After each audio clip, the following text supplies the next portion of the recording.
இப்ப கிறிஸ் சோடங்கர் வந்துட்டு போனப்ப இந்த ஐவர் குழு திமுக தலைவரை சந்திச்சு பேசியிருக்கீங்க.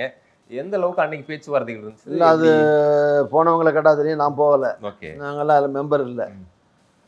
அங்கேருந்து வந்திருக்கிற 3 பேர், காங்கிரஸ் தலைவர், சட்டமன்ற கட்சியிலேருந்து 5 பேர் தான் போனாங்க.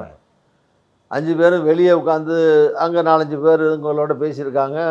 முதலமைச்சர் கட்சி தலைவருங்கிற முறையில் தலைவர் ஸ்டாலினோட பேசியிருக்காங்க. அப்புறம் உள்ளே போய் திரு சோடங்கர் இன்சார்ஜ் அவர்களும் சிஎம்மும் பேசினதாக சொல்லப்படுது. தனியாக பேசினாங்கன்னு இந்த செய்திகள் வந்திருக்கு. ஏறக்குறைய உண்மைன்னு தான் தெரியுது. அதில் என்ன பேசிக்கிட்டாங்கன்னு யாருக்கு தான், இந்த 2 பேருக்கு தான் தெரியும். மிஞ்சி போனால் கடவுளுக்கு தான் தெரியும். ஓகே. ஸோ அதனால் இது எந்த லெவலில் அந்த பேச்சு இருந்தது, உள்ளேயும் போய் மரியாதை நிமித்தமாக பேசிட்டு வந்தாங்களா?